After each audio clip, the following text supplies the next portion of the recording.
Una vez más, bienvenidas, bienvenidos todos. Gracias por seguirnos tanto en Zoom como en Instagram. Este, Primero que nada, quiero dar las gracias a nuestros socios. Número uno, el Comité de Género de la Facultad de Humanidades, que Karen ahorita nos está representando al comité aquí. Muchas gracias, Karen, por el apoyo. The Academy All Stars, ya vi que por allá anda Alan. Muchas gracias, Alan. Gracias, Angie. The Academy es una escuela aquí en Toluca con la cual hemos estado trabajando para impartir los talleres de defensa personal durante ya varios años. Tenemos aproximadamente 4 años trabajando con The Academy. Es una parte muy importante de nuestra labor en cuanto a todos estos talleres y conferencias de defensa personal. Después tenemos Pinhawk 6606, es un equipo de robótica de Tech Milenio exclusivamente de mujeres, pero cuya misión más allá de la robótica es empoderar a las mujeres en todos los sentidos, ¿no? Entonces, otro de nuestros socios que nos están apoyando, muchas gracias. Y finalmente Krieger Escola, Escuela de Artes Marciales Europeas, a quien yo represento, de quien yo soy director y quienes somos los impulsores de esta iniciativa. Entonces, muchas gracias a las 4 organizaciones y a todo nuestro staff que está detrás el día de hoy para llevar hasta ustedes esta conferencia. Esta conferencia que llamamos La Psicología de una Agresión es la primera actividad que va a conformar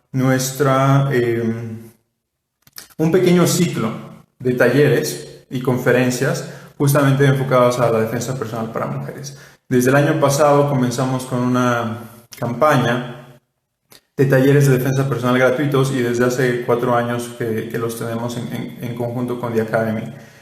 El día de hoy es una introducción.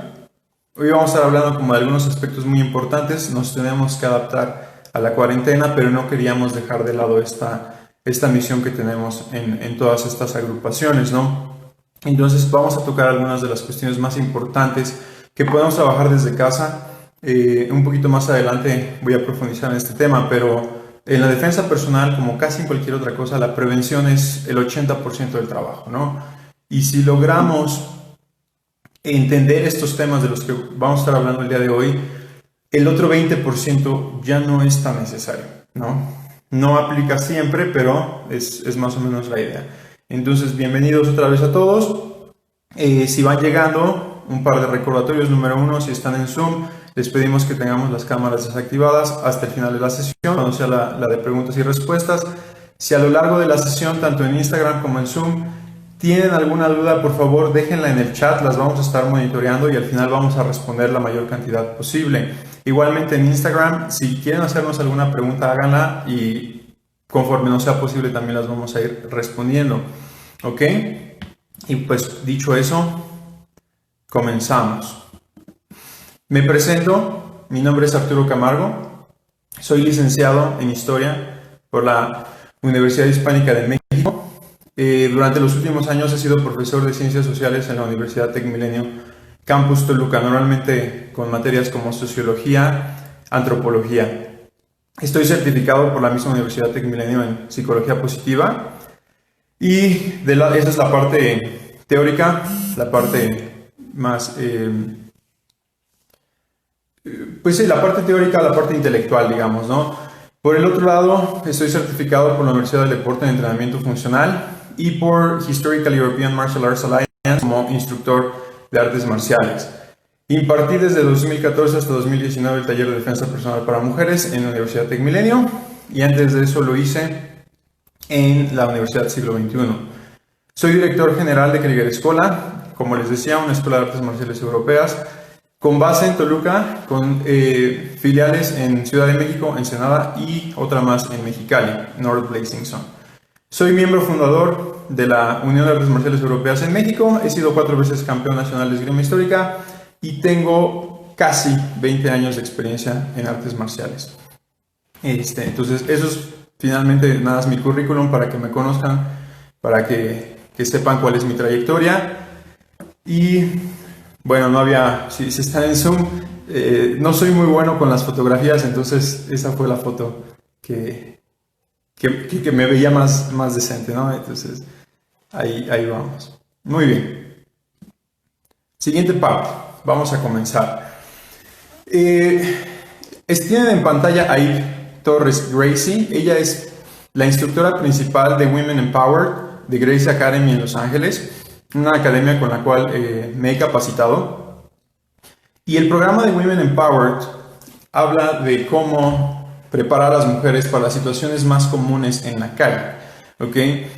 Y en Krieger Escola, a través de todos estos programas que impartimos de defensa personal para mujeres, tenemos una premisa muy importante. Sin importar cuáles sean las circunstancias, sin importar cuál sea la situación, sin importar qué haya pasado, creemos que la víctima nunca tiene la culpa, ¿ok? Que no se debe culpabilizar a las víctimas. Sin embargo, nos gusta mucho la filosofía que la familia Gracie y la misma Eve propone. Ella y todo el grupo que está detrás de Women Empower nos dice: aprendo defensa personal no porque sea mi responsabilidad, sino porque es mi realidad. En un mundo ideal, no tendríamos que aprender defensa personal, ni hombres y mucho menos mujeres. No tenemos que aprender a defendernos, no tenemos que aprender a pelear. La realidad es que no vivimos en un mundo ideal. Como historiador se los digo, hemos vivido 10.000 años de civilización en guerras sin problemas y difícilmente va a desaparecer pronto. Entonces me gusta esta filosofía en la cual queremos impulsar una sociedad más segura en Toluca, Metepec y México en general más seguro. Ellos lo hacen desde Estados Unidos y entendemos que estos talleres y estas pláticas nos permiten movernos a esa meta mientras no logremos un mundo sin violencia, que siendo honestos probablemente nunca vamos a lograr, ¿no? Bien, ¿qué vamos a hablar el día de hoy? La psicología de una agresión, y la vamos a dividir en 6 puntos estratégicos. Número 1, la triada de la agresión, la psicología del agresor, cómo piensan, la mentalidad de manada, un factor muy importante en los ataques, sobre todo en la calle y en las pandillas. Asimilando al monstruo, este tema me gusta mucho y es entender realmente cómo piensa un agresor. Vamos a aprender a diferenciar entre el lenguaje de víctima y el lenguaje de un agresor para poder leerlo y para poder evitar dar esas señales. Y finalmente, eliminar nuestro papel como víctima y aprender a establecer límites en nuestra vida diaria. Eso es muy importante. Muy bien. Número 1. La triada de la agresión. Normalmente pensamos que una agresión, que un ataque del que sea, y lo que voy a hablar hoy no solo, generalmente partimos del punto de una agresión sexual, que es uno de los problemas más grandes que tienen las mujeres, ¿no? La mayor parte de víctimas de agresión sexual son mujeres. A pesar de que partimos de ese punto, esto realmente aplica a cualquier tipo de agresión. En situaciones familiares en casa, en situaciones de bullying también, ¿ok? Situaciones laborales. En todas estas situaciones aplica. Número 1, siempre pensamos que la agresión es una cuestión bidireccional. ¿Eso qué quiere decir? Que hay un agresor y que hay una víctima, ¿ok? Pero eso es una falsedad. Son 3 aspectos por lo menos importantes que tenemos que seguir, ¿ok? Que tenemos que estudiar. Número 1, el agresor. Todos conocemos al agresor. Siempre digo, si no hay agresor, no hay agresión. Es así de fácil, ¿cierto? Si lográramos neutralizar a los agresores, y en nuestro contexto, si lográramos neutralizar al virus, detendríamos la enfermedad. Pero como estamos viviendo actualmente, nos damos cuenta que a veces no es tan fácil neutralizar un virus, ¿no? Y no es tan sencillo neutralizar a la agresión y a los agresores, porque es parte de la naturaleza humana, ¿ok? Entonces, bueno, ese es nuestro primer punto y siempre lo ponemos en la punta, ¿no? Porque de ahí nace. La segunda parte que vemos siempre es la víctima. Y siempre pensamos, un agresor, víctima, y eso genera una agresión. Más o menos. No es tan sencillo como eso. Ambos son los papeles importantes. Si hay un agresor pero no existe una víctima, pues no hay agresión. Eso también es muy importante. Pero el tercer elemento que es muy importante, probablemente el más importante de todos, y más adelante les voy a hablar al respecto, es el que nunca casi nadie considera: la oportunidad. ¿Ok? La oportunidad es el factor de esta triada que va a determinar 99% de las veces si hay una agresión o no. Tú puedes estar como una potencial víctima en un lugar, con un potencial agresor, pero si este agresor nunca tiene la oportunidad de atacarte, no lo va a hacer. Y entonces, a pesar de que tengas los dos elementos bidireccionales que pensamos que existen en una agresión, si no existe el tercero, y por eso es la tercera pata, ¿no? Básicamente quitan la oportunidad, se colapsa el triángulo que estamos viendo, ¿no? Entonces, la oportunidad es muy, muy importante y es el primer punto del que vamos a hablar ahora mismo. A partir de ahora lo que vamos a hacer es entender cada uno de esos 3 puntos y después entender cómo podemos trabajar sobre esos 3 puntos para prevenirlos, para erradicarlos y para erradicar finalmente una agresión. Bien, entonces vemos que el primer paso en cualquier situación de defensa personal es la prevención y el análisis de riesgo. Y este tema me encanta. Cada vez que damos un taller de defensa personal hablo de ello primero y siempre les digo esto a los que participan en sus talleres de defensa personal. Si hoy pueden llevarse una sola cosa a casa, una sola cosa que hayan aprendido y que yo me sienta satisfecho porque lo aprendieron, es prevención, es análisis de riesgo. De acuerdo a la ley de Pareto, el 80% de los resultados que obtenemos vienen del 20% del trabajo que hacemos. El 20% que nos va a dar el 80% de nuestros resultados mínimos en defensa personal es prevención. No son las técnicas, no es saber patear, no es saber golpear, no es tener un arma, es prevenir. Y cuando estamos hablando de este tema, generalmente lo que les digo a los alumnos es: imagínate que estás aprendiendo a manejar. Cuando estamos aprendiendo a manejar, algo que nos enseñan es manejo defensivo, ¿no? Espejea, voltea para atrás, voltea a la derecha, voltea a la izquierda, ve que no haya un perro, un niño, otro coche al que le puedas pegar, ¿cierto? Bueno, cuando salimos a la calle, muchas veces, y una vez más no se trata de culpar a la víctima, ¿no? Pero es como una parte esencial de la prevención. Tenemos que pensar en los riesgos que estamos asumiendo. Y ahí es donde viene el análisis de riesgo. Si tomo la opción A, ¿cuántos riesgos estoy asumiendo? Si tomo la opción B, ¿cuántos riesgos estás asumiendo? Y un ejemplo muy sencillo es este. Si yo nunca quisiera estar en un accidente automovilístico, solamente hay una forma de lograrlo y es nunca subirme a un vehículo. Porque de esa manera no puedo estar en un accidente automovilístico. Entonces, ahí tengo que asumir que no puedo subir un auto a ningún tipo de transporte, porque entonces podría estar en un accidente. ¿Ok? La situación es esa. No podemos quedarnos en casa todo el tiempo. En algún momento tengo que salir a comprar comida, tengo que ir a la escuela, tengo que ir a trabajar. Si no me subo a mi propio auto, tengo que subirme a un autobús o un taxi o un Uber, ¿cierto? Y en ese momento estoy asumiendo que existe un riesgo de que esté en un accidente automovilístico. De la misma manera, por la situación en la que vivimos, por la realidad que vivimos, cuando yo salgo de casa a hacer cualquier actividad, asumo el riesgo de sufrir algún tipo de agresión. Y eso incluso lo puedo plantear desde el punto de vista masculino, ¿no? Existe el riesgo de ser asaltado, existe el riesgo de acabar en una pelea, existe el riesgo de ser atropellado, ¿no? Etcétera. Y en el caso de las mujeres, y para mí por eso es tan importante, creo que el riesgo es mayor, porque, sabemos los casos de secuestro, de violación, de tantas cosas que suceden actualmente, ¿no? Entonces, tristemente, cuando salimos a la calle tenemos que asumir ese riesgo. Es parte de nuestra realidad y estamos trabajando para cambiarlo, pero mientras no cambie, esa es la realidad. Entonces, tenemos que empezar a ser muy cuidadosos o cuidadosas en las decisiones que vamos tomando, ¿no? Si yo tomo la opción A, mi riesgo es del 80%, pero si yo tomo la opción B, mi riesgo es del 20%. ¿Qué me convendría más? Tomar la decisión B, ¿cierto?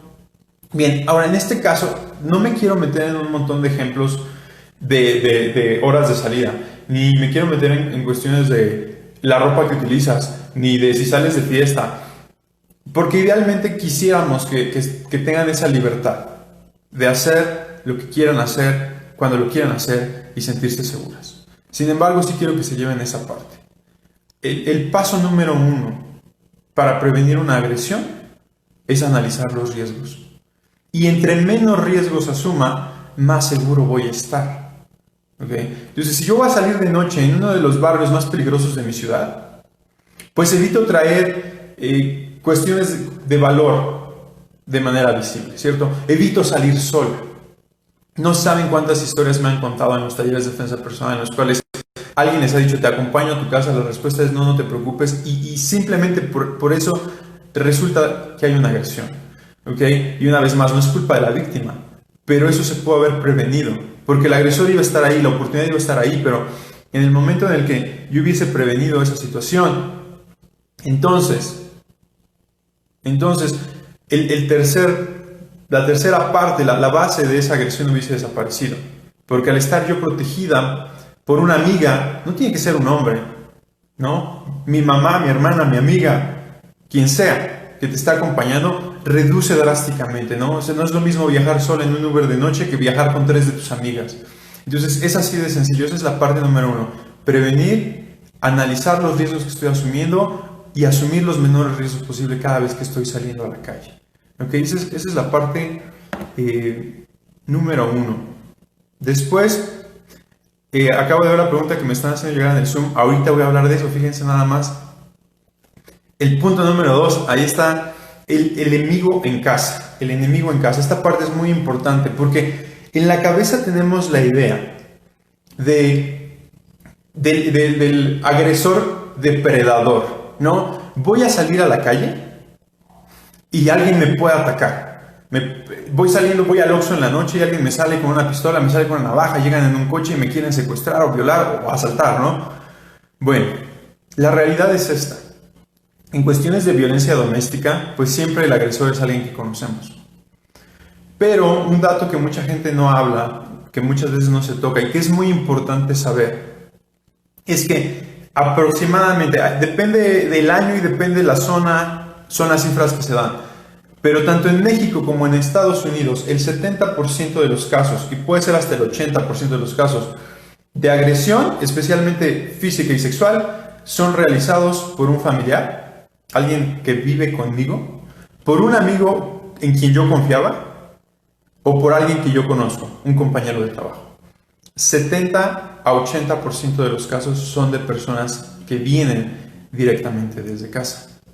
Entonces, obviamente, todo lo que acabo de hablar de prevención, estoy hablando de cuando salgo a la calle. Cuando estoy en casa, cuando me debería sentir más segura, porque es mi espacio de seguridad, es mi familia, es la gente en la que confío, es bastante alarmante esta cifra. Ahorita vamos a hablar de las características de los agresores, justamente para empezar a eliminar estas circunstancias. Pero primero quería que ustedes conocieran el contexto.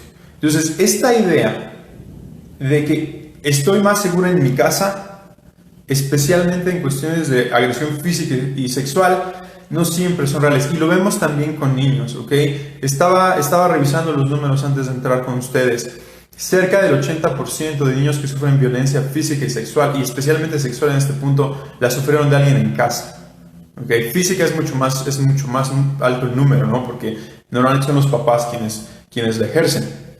Entonces es algo realmente preocupante. ¿Qué vamos a hacer entonces al respecto? ¿Qué pasa si el agresor está en casa? Bueno, vamos a la segunda parte de la pirámide, que es justamente conocer al agresor. Y aquí es donde cambiamos, ya entendimos la situación de la oportunidad y empezamos a ver cómo eliminar esa oportunidad. Ahora tengo que entender cómo piensa el agresor. Y vamos a ver algunas cuestiones muy importantes, muy puntuales. Número 1, ¿qué está buscando el agresor? Primero que nada, vulnerabilidad. El 99% de los agresores van a buscar a la víctima más vulnerable. Básicamente al rival más débil. En muchos casos, vamos a suponer que estamos hablando de un agresor de oportunidad, un violador o un asesino serial, que realmente están buscando a su víctima en la calle. Ellos van a analizar a muchísimas víctimas potenciales y van a terminar por atacar a la persona que sea más vulnerable, a la que esté más distraída. Estaba leyendo una historia increíble, no porque sea padre, sino porque realmente da miedo. Un asesino serial, lo que hacía muchas veces en Estados Unidos era meterse a la casa de sus víctimas días antes de atacarla. Y se escondía en los closets y se escondía en los baños, en diferentes lugares de las casas para observar la rutina de la víctima. ¿Ok? ¿Y eso qué me dice? Que la víctima era realmente vulnerable, que no estaba poniendo la atención en su entorno y en su contexto suficiente para darse cuenta que había alguien dentro de su casa por días, varios días antes de ser atacada. ¿Ok? Entonces, buscan al rival más débil. En el momento en el que ellos se dan cuenta que esa potencial víctima puede responder, lo más probable es que detengan su ataque. Lo voy a decir así, el 99%, si no es que el 100% de los agresores son cobardes. Y lo que menos quieren es tener que confrontar a su víctima. Y eso además es una cuestión psicológica de todos los animales. Si ustedes se ponen a ver Nat Geo, Discovery Channel, y ustedes ven cómo cazan los leones y cualquier felino que está en su entorno, están agazapados observando a las manadas. Cuando ven a uno débil, cuando ven a uno enfermo, cuando ven a uno pequeño, a ese atacan. No atacan al líder de la manada. Porque saben que hay un riesgo de lucha, saben que puede venir y pegarles, saben que pueden lastimarlos y por ende morir. Y eso está programado también en nuestro cerebro. Entonces, la mayoría de los agresores, si no es que el 100%, se rigen bajo este sistema. Y dicen, voy a analizar a todas las potenciales víctimas y solo voy a atacar a la más débil, la que menos resistencia oponga. Ahora, cuando es una situación en casa es muy similar. Porque nuestro potencial agresor puede tener muchas potenciales víctimas, pero siempre va a recurrir a la más vulnerable. Entonces, hay que tener cuidado con eso. Número 2, que busca oportunidades. Ya hablamos de las oportunidades, pero todo el tiempo las están buscando. Están buscando quedarse solos con la víctima. Están buscando generar cierta confianza. ¿Ok? Están buscando arrinconarte, ¿no? Están buscando la oscuridad. La mayoría de los ataques se realizan de noche.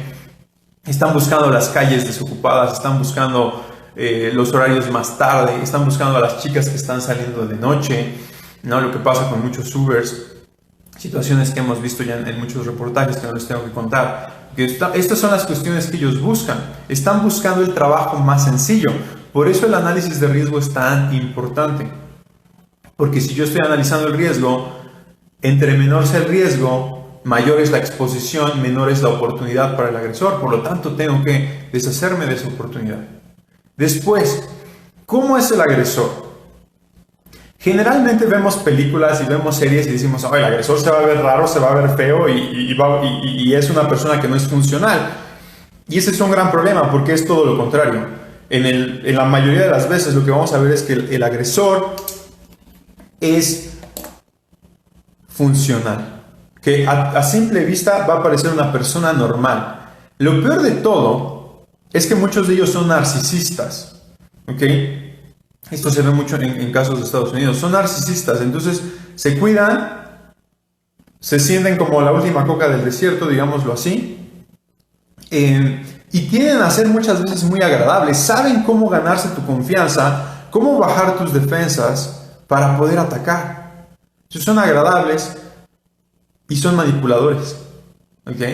Y entonces por eso muchas veces nos damos cuenta y decimos, es que yo jamás me imaginé que esa persona era un asesino serial. Yo jamás me imaginé que esa persona hubiese violado a tantas personas en otra ciudad, ¿no?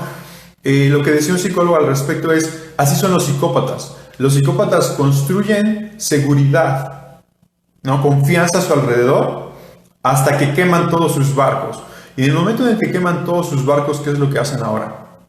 Tienen que salir de esa ciudad y moverse a una nueva ciudad, empezar a construir nuevas relaciones, ganarse la confianza de otra gente y entonces otra vez quemar todos sus barcos y volverse a mover. O ser descubiertos, ¿no? Y pueden ver películas y reportajes y series de asesinos seriales, que en muchos casos son también violadores, y ese es el patrón. Ahora aquí hay algo muy interesante que yo les decía acerca de que estas personas no solo son funcionales, sino que además son manipuladores y agradables y que todo el tiempo están buscando la oportunidad.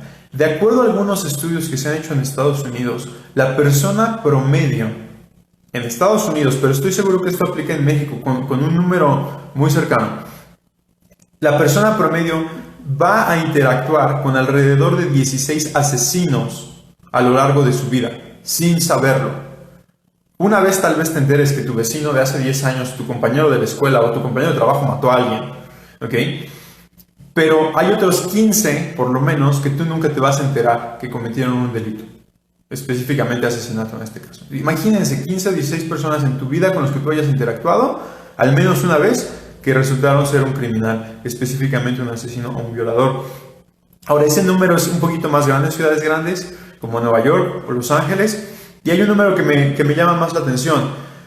En Estados Unidos la persona promedio va a interactuar con 6 asesinos seriales, ¿no? 16 asesinos que tal vez hayan matado una vez en su vida y 6 asesinos seriales entre esos 16. Entonces, la realidad es que muchas veces no nos damos cuenta de que esa persona con la cual estamos interactuando podría ser un agresor y hay que tener mucho cuidado con eso.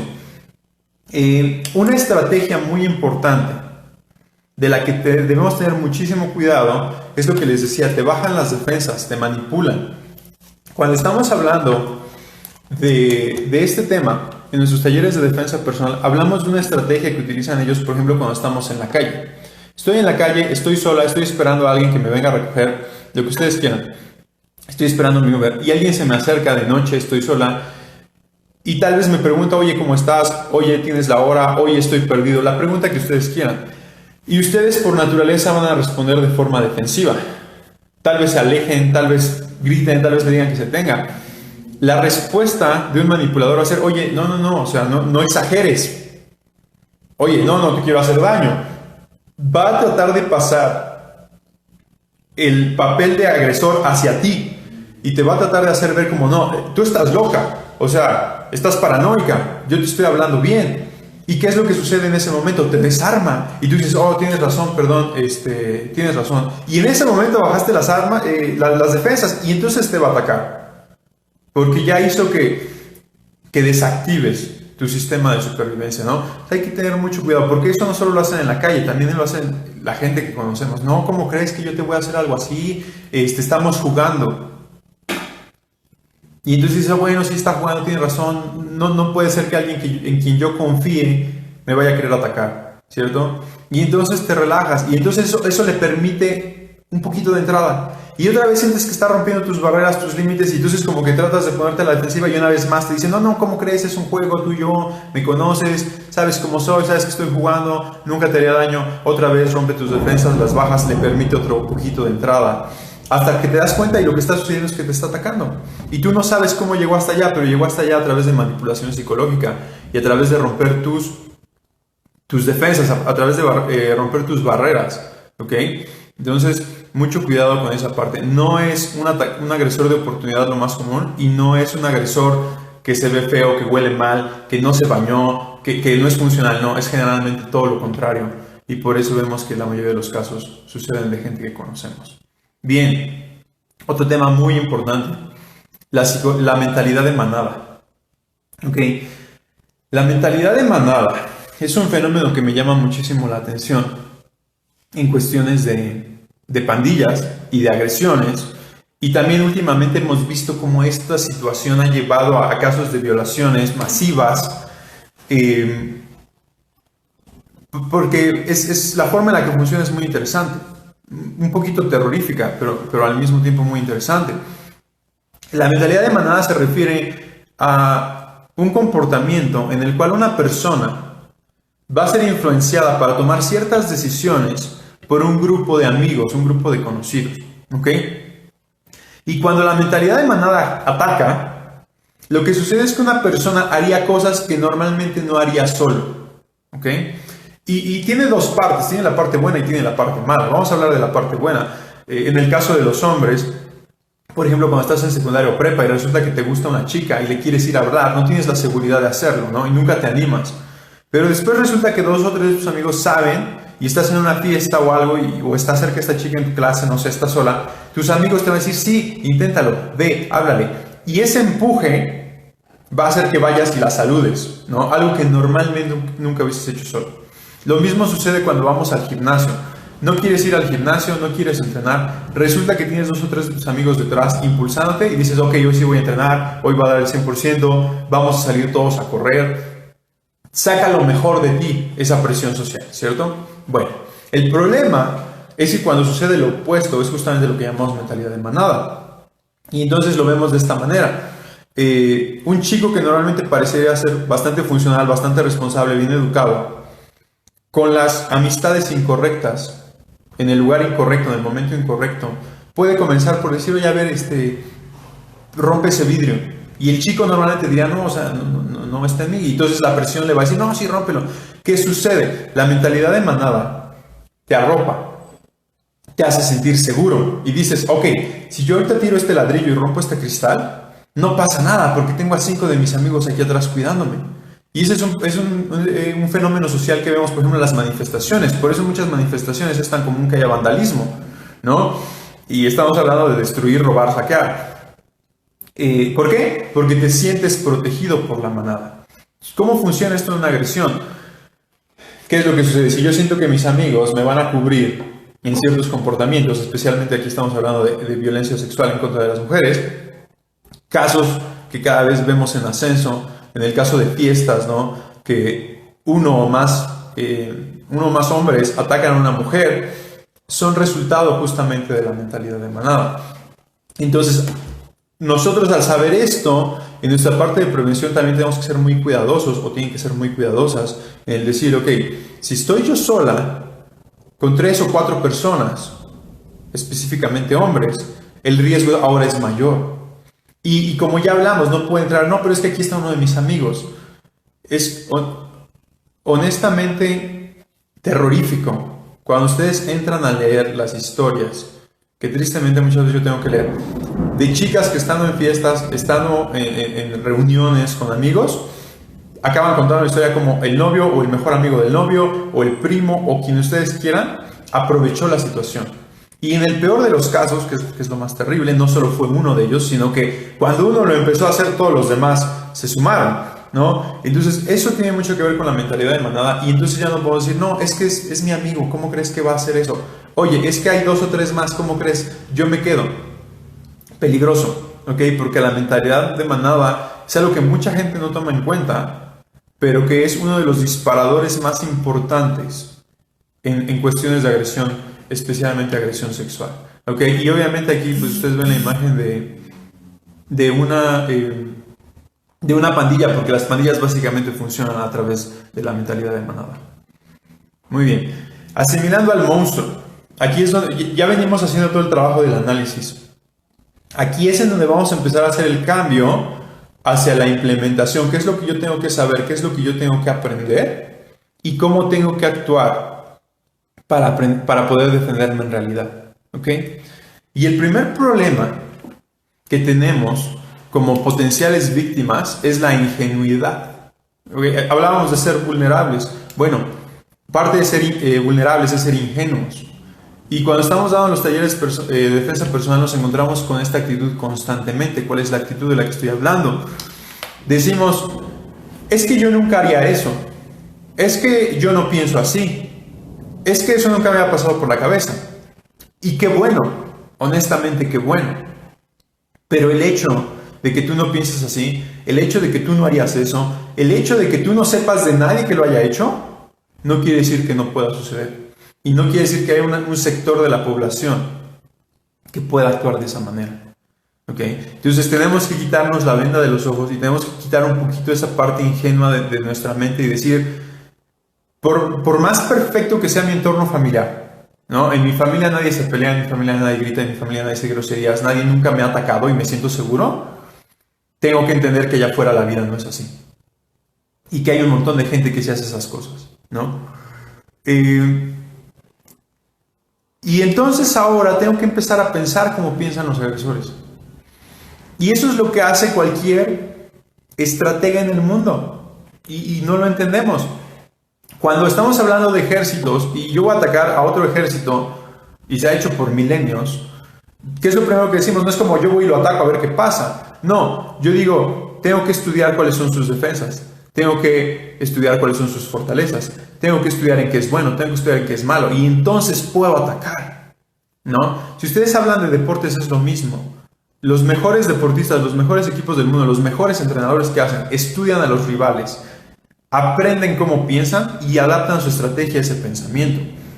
Entonces, en la defensa personal tenemos que hacer exactamente lo mismo. Yo tengo que entender cómo piensa un potencial agresor, y esta es la razón de esta conferencia, para poder defenderme mejor de él, porque a mí nunca se me pasó por la cabeza que podía hacer eso. Y uno de los principales disparadores del síndrome postraumático es justamente eso, que alguien hizo algo en tu contra que tú no pensabas posible que la gente pudiera hacer y genera un trauma tan grande porque eso rompe completamente con tu paradigma, ¿ok?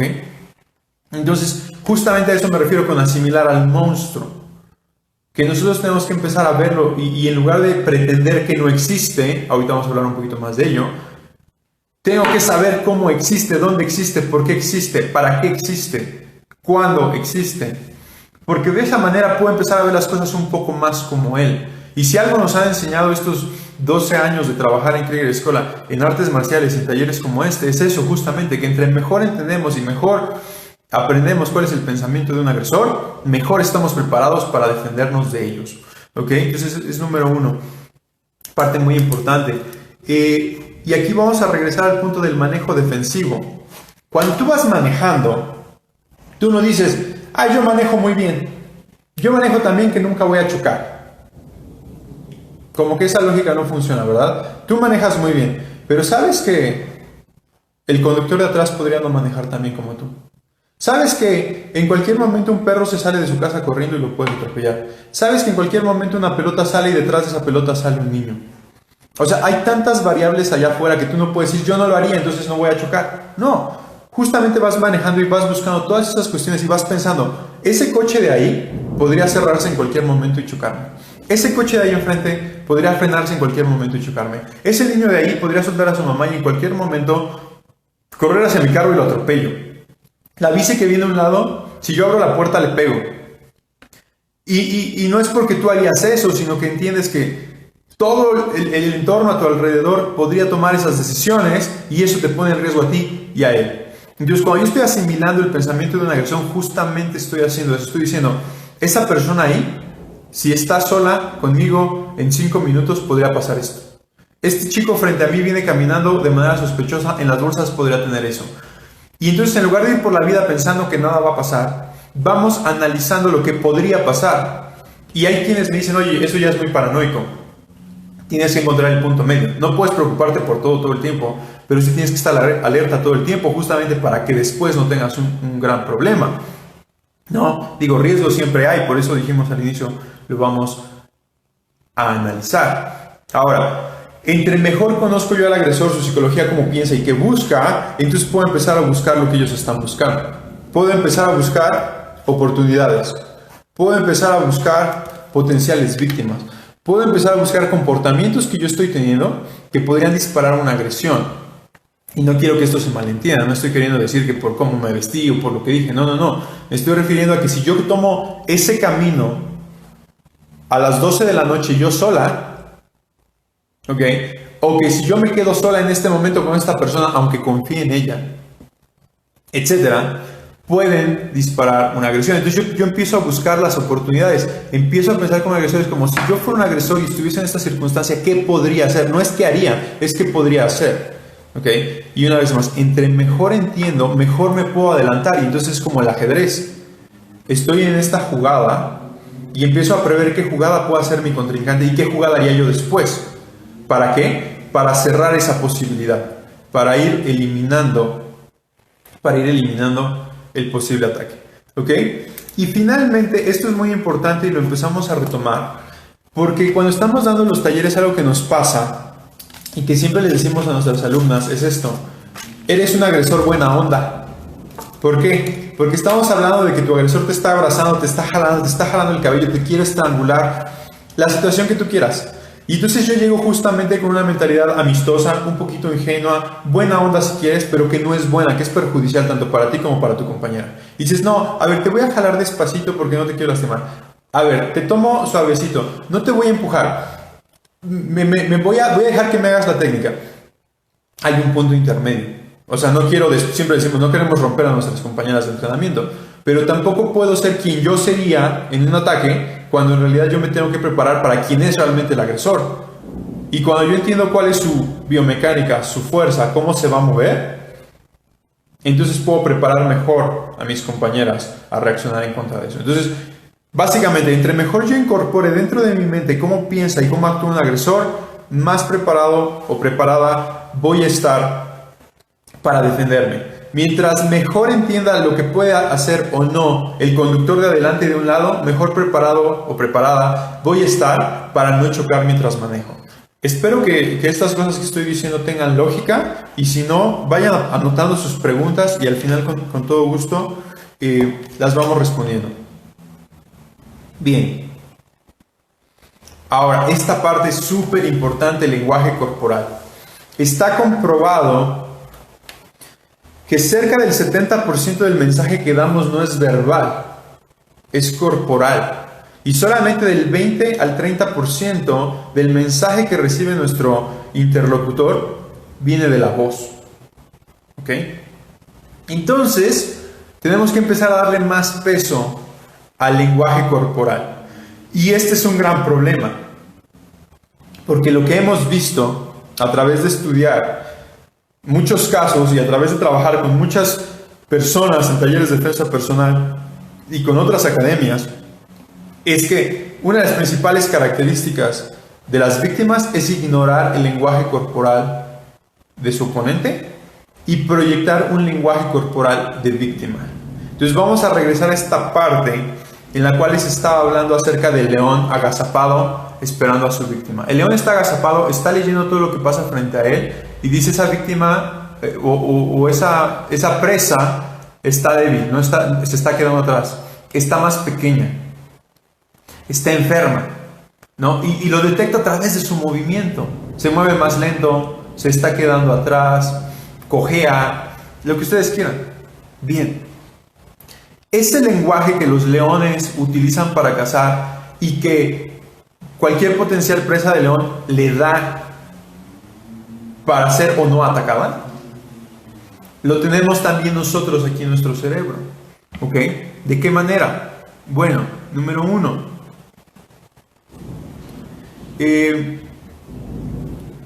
Hay que entender justamente cómo se proyecta esto. ¿Ok? Cómo se ve un potencial agresor y cómo se ve una potencial víctima.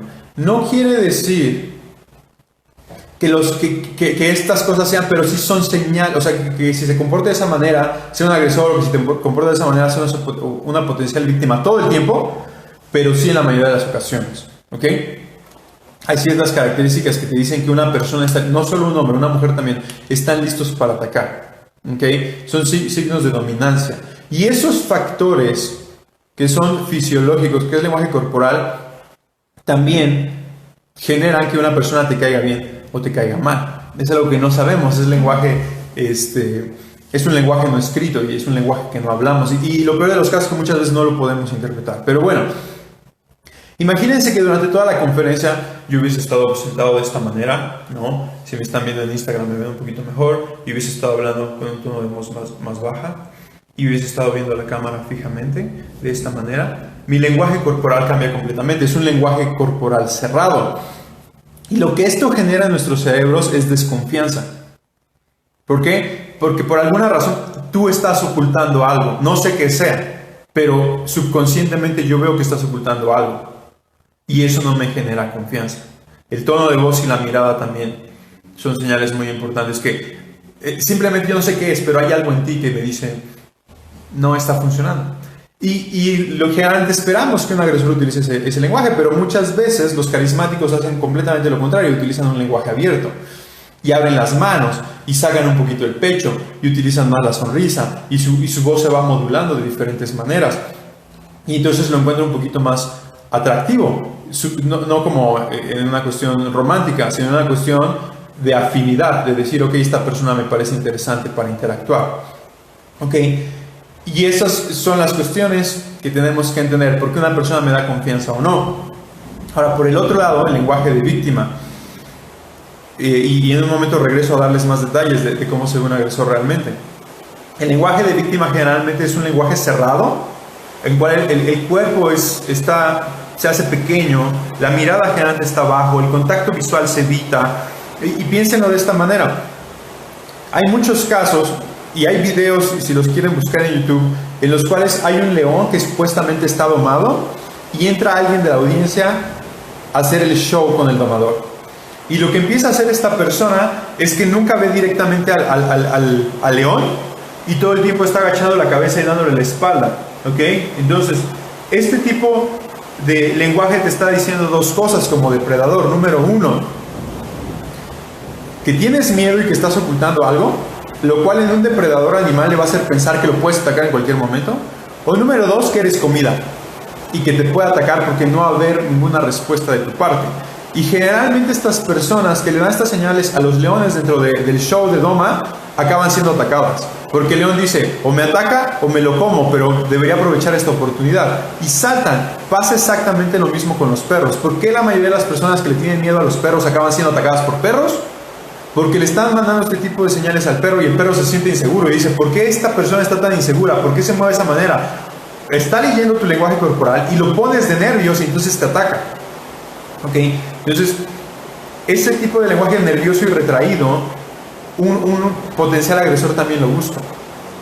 Bien, entonces hay que tener cuidado y hay que empezar a cambiarlo.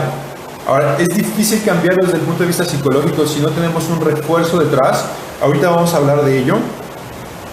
Pero sí es importante saberlo y empezar a trabajar sobre eso.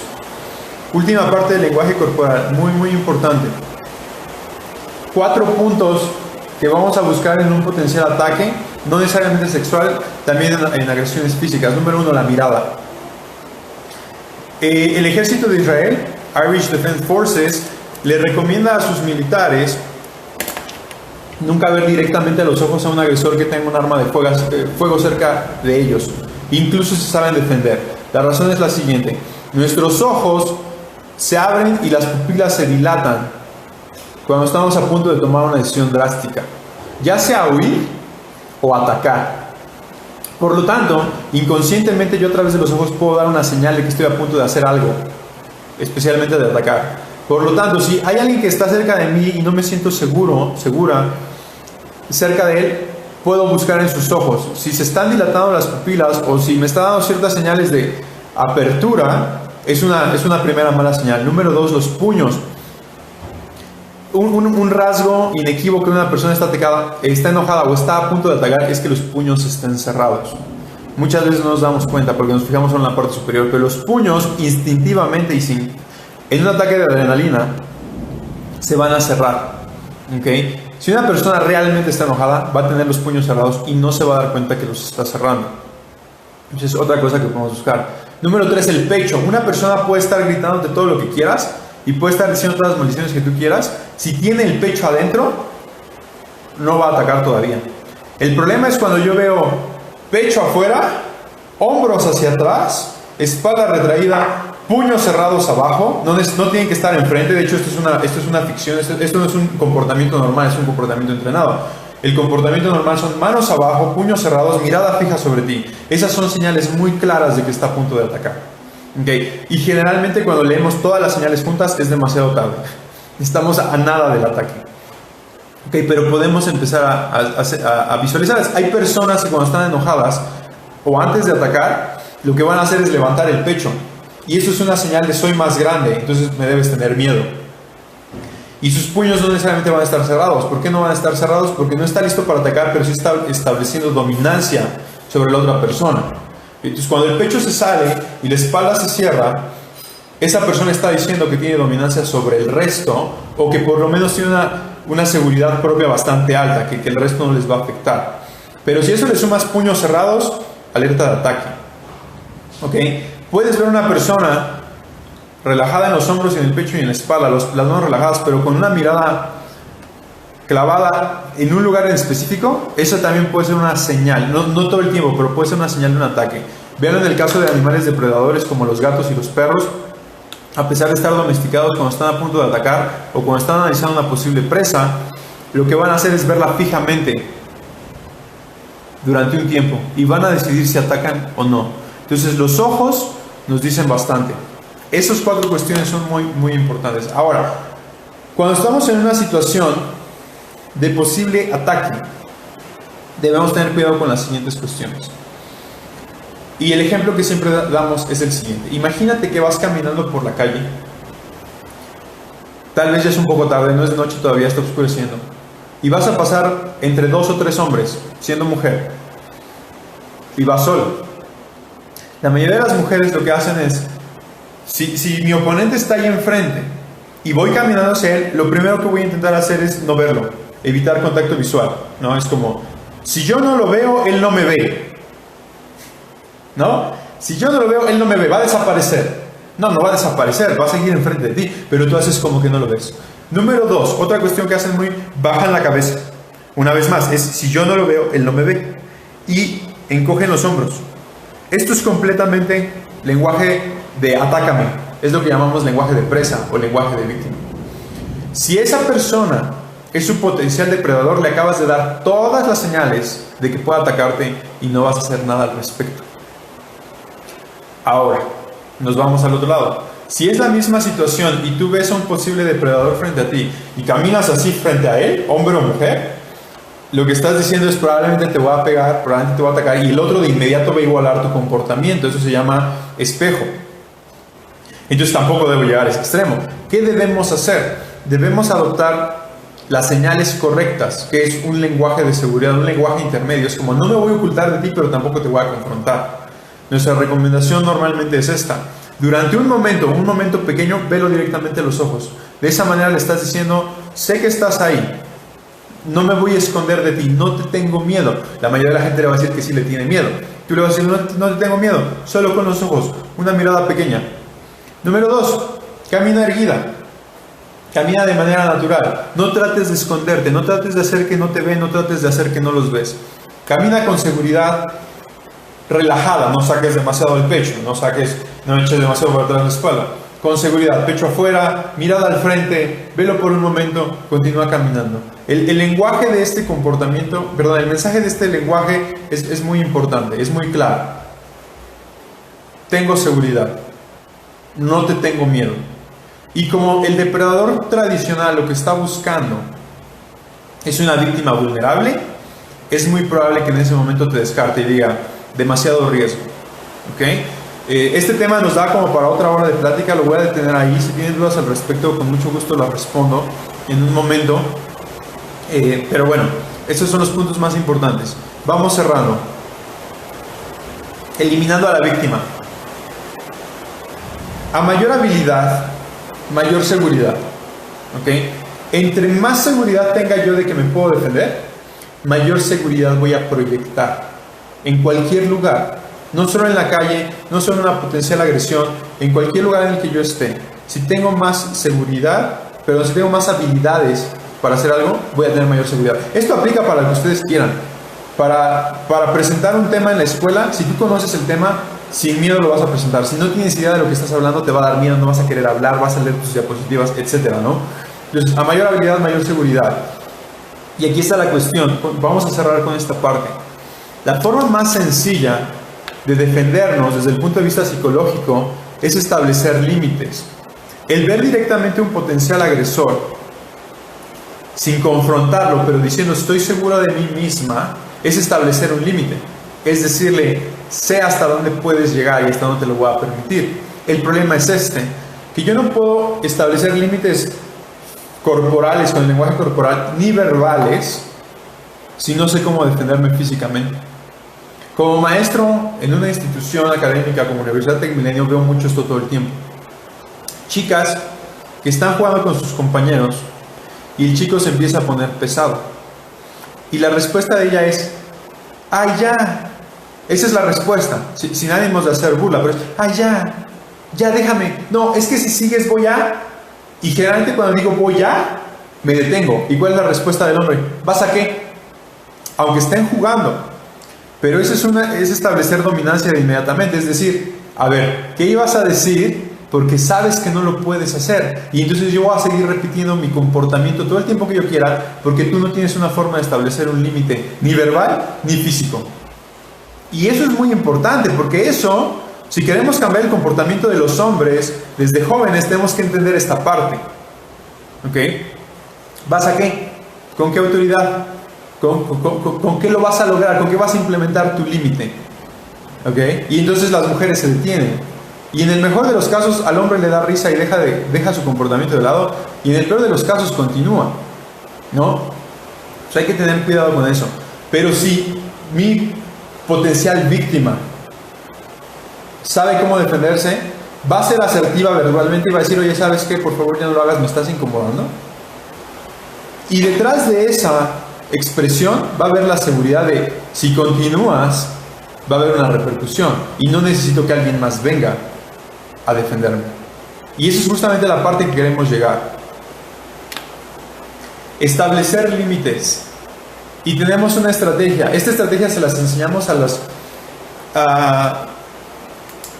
los niños en cursos anti-bullying. Talk, tell and tackle. Hablar, decir y atacar. Decir, justo lo que acabo de decir. Oye, lo que estás haciendo me está incomodando. Pero no tienes por qué ser agresivo.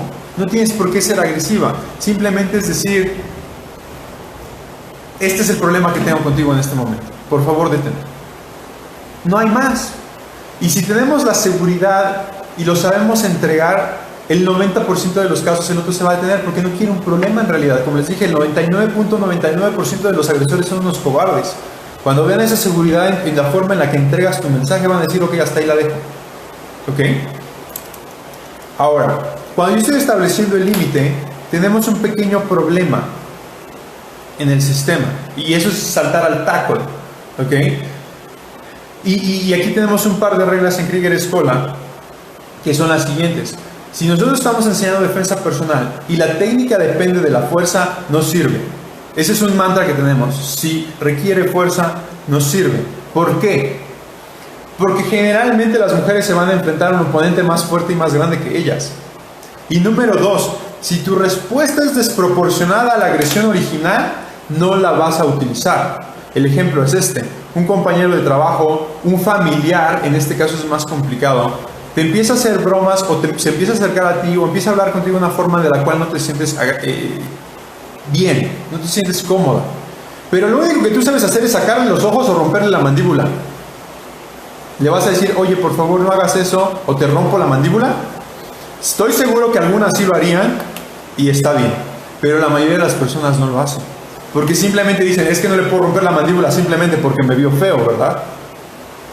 Y yo si le digo, no me veas feo porque te rompo la mandíbula, agresión y defensa están desproporcionadas y lo que estamos buscando es lo opuesto, ¿no? Entonces, si yo puedo defenderme sin tener que usar fuerza bruta, es mejor, ¿ok? Entonces, por eso, si requiere fuerza no sirve, es una regla que utilizamos.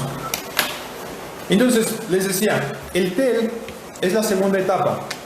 Normalmente lo utilizamos con los niños para decirle, habla con tu papá, habla con el maestro, habla con alguna autoridad que pueda establecer un límite. En el caso de las mujeres ya adultas, se puede utilizar en algunas cuestiones como habla con recursos humanos, ve a la policía. Si es un familiar, habla con alguien más de tu familia, ¿no? ¿Cuál es la situación? Una vez más vamos escalando. Ya hablé con él y su comportamiento continúa. Tengo que escalar. Voy a hablar con alguien más. Pero ¿qué pasa si es alguien más, la policía o recursos humanos o quien tú quieras, no hace nada al respecto? El comportamiento va a continuar y probablemente se va a escalar porque ahora esa persona no está contenta contigo. Y es donde el tackle, el saber defendernos es tan importante. Porque ahora debo ser capaz de decir, ok, no entendiste la primera y no entendiste la segunda. Si me vuelves a hacer algo, va a haber una respuesta de mi parte proporcionada a tu agresión. Si me tocas, te rompo la mano.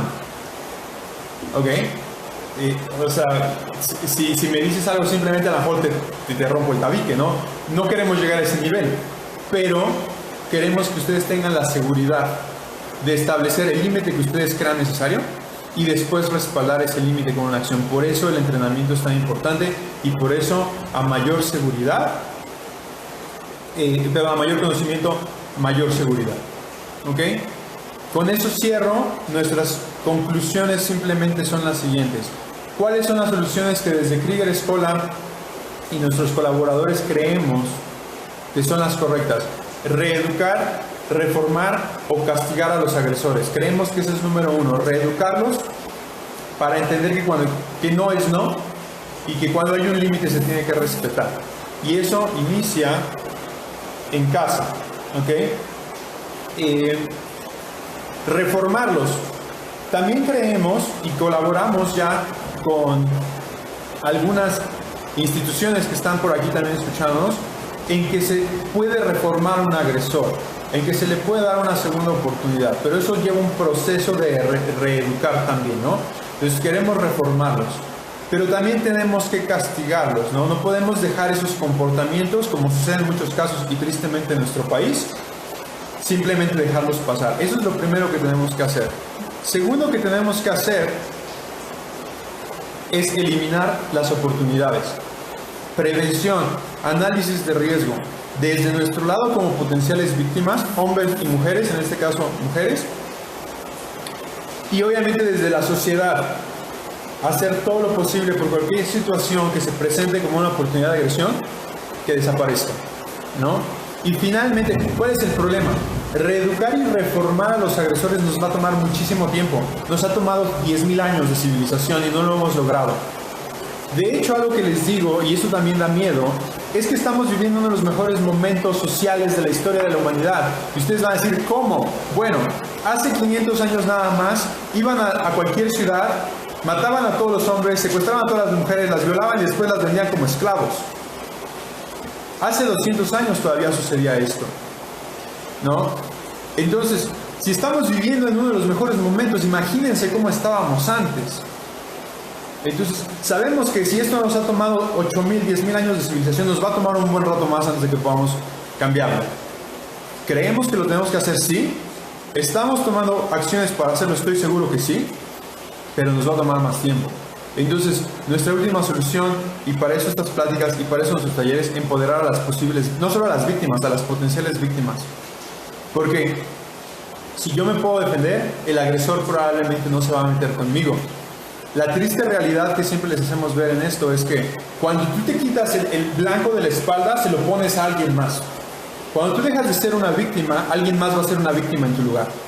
Entonces viene el último punto de la defensa personal, que no es solo defenderte a ti, es defender a tu comunidad, es defender a tu familia. Y entre más gente esté preparada y más gente se pueda defender y pueda defender a su entorno, nuestra sociedad y nuestro entorno van a estar más seguros. Bueno, muchísimas gracias por su atención. Poquito más de una hora. Espero haber sido suficientemente claro.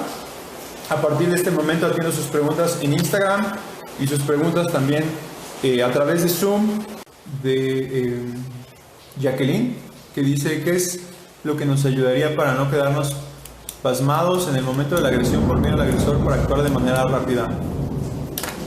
Lo único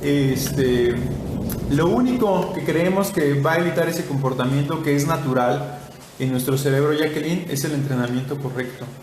Nuestro cerebro tiene un sistema de respuestas que en inglés se le llama fight or flight, pelear o huir. Últimamente hemos dado cuenta que hay un tercer sistema, que es justamente lo que dices, quedarnos pasmados, quedarnos sin movernos, que se llama freeze o congelarnos. Y se ha comprobado que la única manera en la cual podemos evitar quedarnos congelados y dar una respuesta correcta es tener el entrenamiento correcto. Una cuestión muy interesante es cuando hablamos con víctimas de cualquier tipo de agresión, y esto es muy común en asaltos, es este shock emocional y la frustración que hay de no hice nada, no supe qué hacer, no pude hacer nada, ¿no? Y eso es generalmente con lo que más nos quedamos. El entrenamiento es lo que te da esa parte.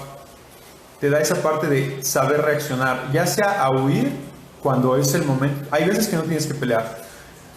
Justamente como decía por acá arriba, me parece que fue Sharon. Sí, fue Sharon. La violencia es siempre el último recurso y nosotros no estamos aquí para decirles que sean violentos. De hecho, una de las cuestiones que nos enseñan las artes marciales es justamente a esa. Que la violencia es el último recurso, ¿no? Entre más entiendes el daño que le puedes crear a una persona, menos lo quieres utilizar en su contra. Bien, entonces el entrenamiento correcto es igual que cuando estás manejando. Si tú sabes manejar medianamente bien y algo se te atraviesa en el camino, frenas o aceleras o te quitas o haces lo que tengas que hacer, ¿no? A mayor conocimiento, mayor seguridad. Pero si no sabes qué hacer, una de dos, o pisas el acelerador y te llevas a lo que tienes enfrente porque entraste en pánico, o frenas de golpe y te chocan por atrás porque entraste en shock, ¿ok? Básicamente lo mismo, ¿no? Entonces, o sales huyendo o te congelas. Y lo único que va a hacer que tomes la decisión correcta en el momento correcto, de la forma correcta, es un entrenamiento. Entonces, siendo directos, lo que va a suceder es que con el entrenamiento puedes dar la respuesta correcta en el momento correcto y no quedarte pasmado, ¿ok? Espero que eso responda a tu pregunta. Si no, hazme otra pregunta de continuo. para continuar, ¿ok?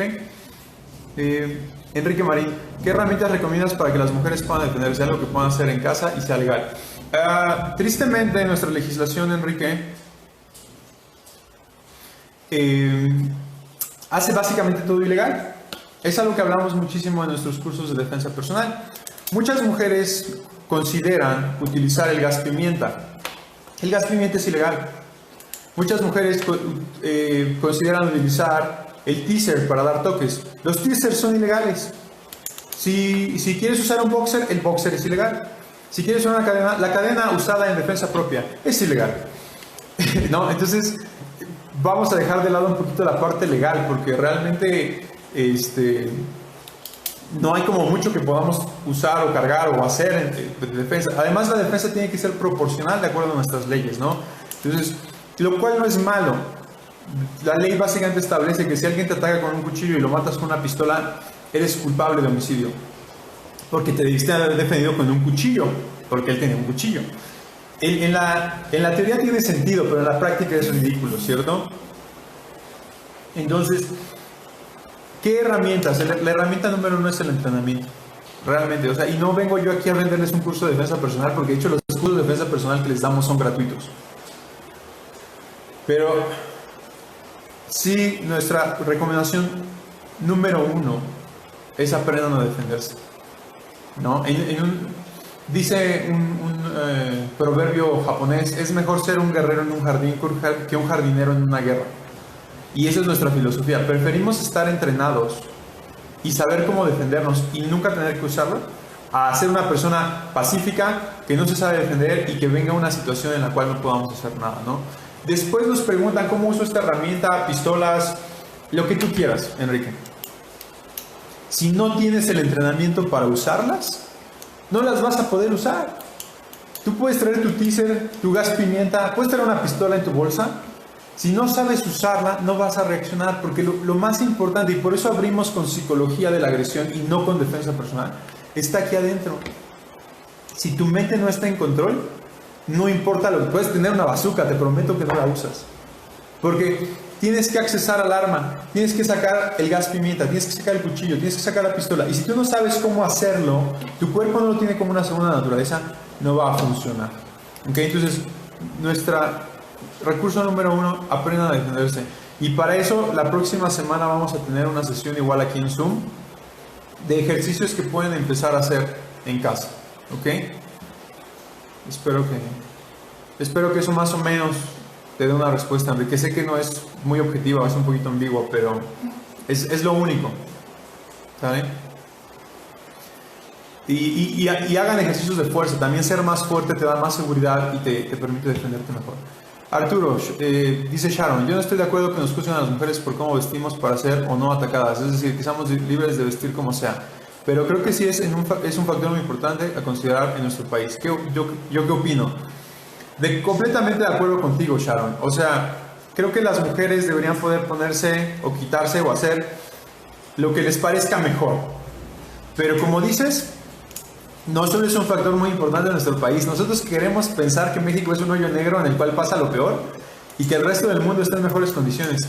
Esta es una realidad aquí en Alemania, en Estados Unidos, en el país del primer mundo que tú me digas. Ok, entonces, ¿qué opino? Que es terrible. Que es terrible que ustedes como mujeres no se puedan sentir seguras ni usando jeans. Porque esa es la realidad. Ni usando jeans se pueden sentir seguras, ni una sudadera que les queda triple grande, ¿no? Pero regreso a la frase inicial. Si esta es nuestra realidad, tenemos que prepararnos para esa realidad y tenemos que afrontarla. No podemos vivir en un mundo utópico, ¿no? Entonces, como esta es nuestra triste realidad, pues opino que es terrible, pero que tenemos que prepararnos para enfrentarla, ¿no? Esa sería mi respuesta, Sharon. Enrique, regreso contigo. Yo pensaba en algo como una pluma o algo así. Mira, esta es la cuestión. Aquí tengo una pluma. Y muchas veces también se los digo a las chicas cuando estamos en defensa personal. Puedes traer las llaves. Muchas me dicen, aquí traigo las llaves. Ok, perfecto. Si el agresor te salta por la espalda y tú no te diste cuenta que te está atacando. Y ahora tienes que sacar las llaves. ¿Cómo le haces? Ahora tienes que sacar la pluma y no la tienes en la mano. O la cargas todo el día o aprendes a accesar a ella lo más rápido posible. Y no puedes estarla cargando todo el día. En algún momento te vas a distraer. Y generalmente cuando estás distraído es cuando te atacan. Entonces finalmente es entrenamiento. O sea, ya sea que te vayas a atender con una pluma, o con las manos, o con las llaves, o con... Entre más entrenamiento tengas, es mejor. ¿No? Entonces sigue siendo esa mi respuesta. Trato para niños si tienen agresión y cómo prepararlos. Ok. Alex y Aurora. Es difícil. Los niños son un caso especial por cómo funciona su mente, es diferente a cómo funciona la mente de un adulto. Sus cualidades físicas son distintas. Necesitamos un curso específico para niños. Sin embargo, y no soy especialista, muy importante, me especializo en adultos mayores de 14 años y mujeres. Preferiría que se hablara directamente con un especialista, les puedo referir un par, pero a grandes rasgos, comunicación, explicarles exactamente por qué sí y por qué no. Los niños entienden más de lo que pensamos que entienden. 2, enseñarles defensa personal lo antes posible. Para niños y mujeres recomiendo muchísimo el jiu-jitsu brasileño. Aquí en Toluca tienen la escuela de Renzo Gracie, en Budo MX, probablemente la mejor escuela de jiu-jitsu que hay en la ciudad. Chequenla, Budo MX. Y tienen clases para niños.